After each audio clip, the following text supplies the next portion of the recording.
Hello everyone, this is Robert Worm again. In today's video I want to briefly cover the transition from manual to automated flight.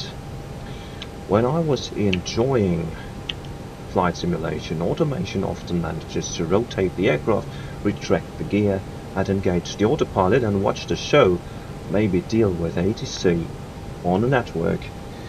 When increasing the level of complexity in our flights, initially you may perform some bad flying and uncoordinated cockpit actions, and because we often get away with it in the simulator, it is a personal decision how serious you want to handle this. Well, I recently decided to become more serious about the way I deal with automation in the Airbus A320 series. Speaking of the Phoenix and the ToLiss in particular.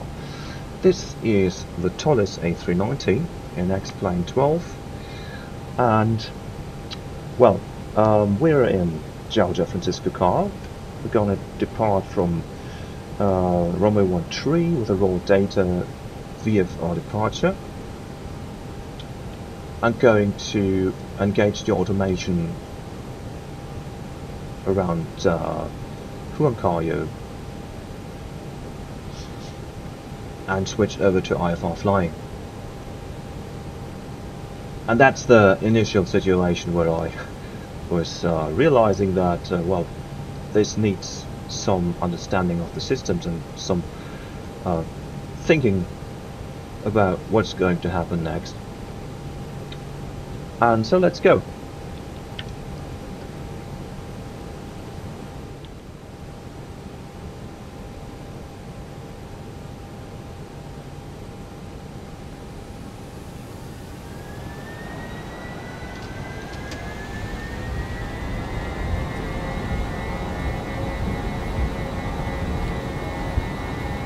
That's it.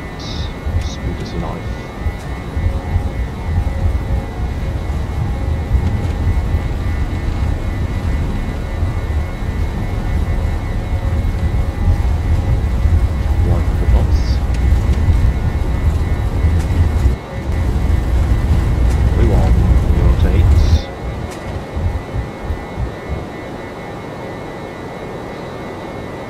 Positive climb.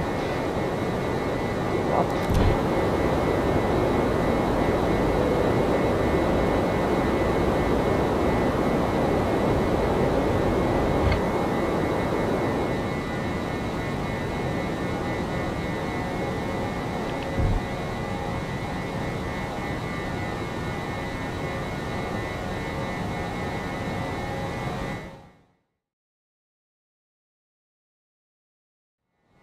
Going to accelerate and select a level climb.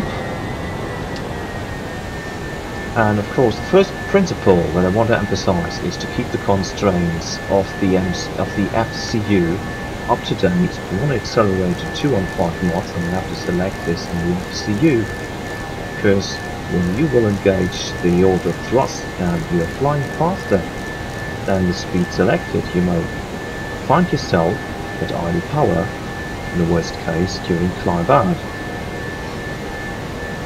Speed checked, flaps 1.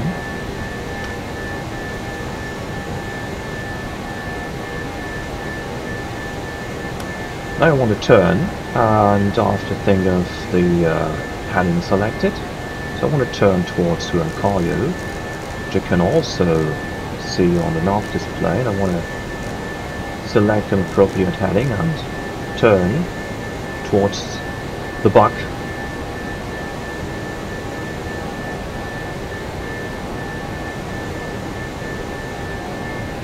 And of course, this is VFR. We don't want to watch the buck only, but watch out of the window.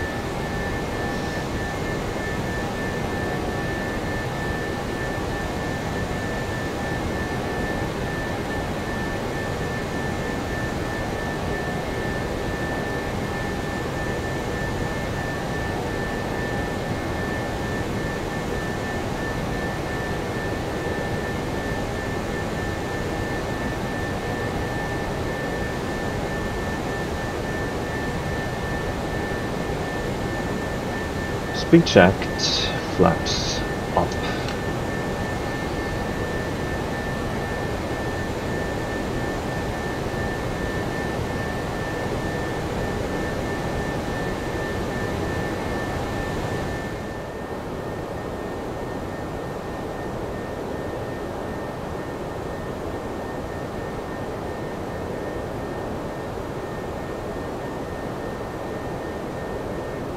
I'm engaging the auto thrust now, and you can see I'm flying a bit faster than the selected speed in the FCU.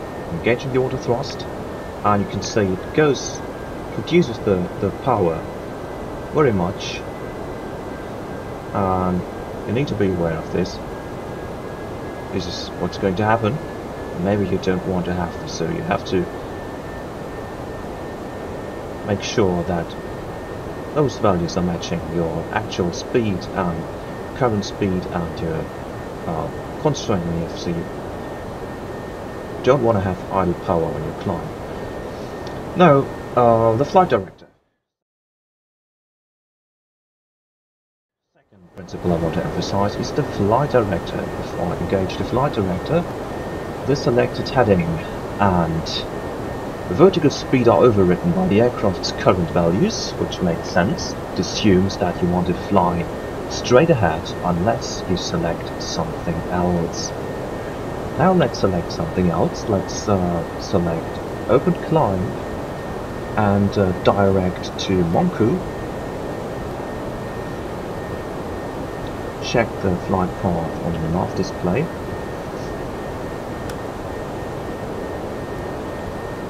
Inserted, and now you may just want to continue to fly manually with the guidance of the flight director.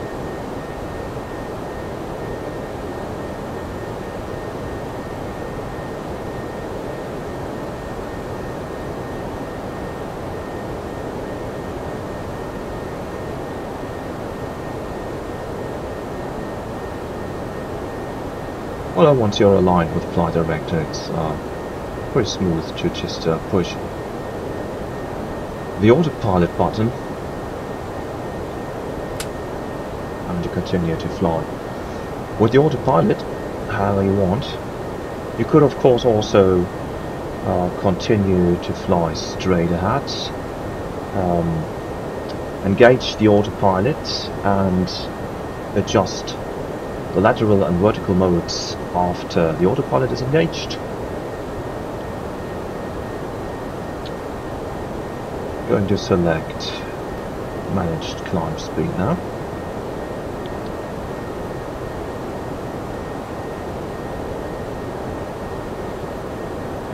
Well, this is a very smooth transition from manual flight to automated flight, and when you are a hobby flights and you're used to fly standard IFR procedures only, you may initially mess this up because there are some logical elements that you need to be aware of when you work through various levels of automation. Now, if you like this video, I appreciate if you leave a like and maybe subscribe to the channel.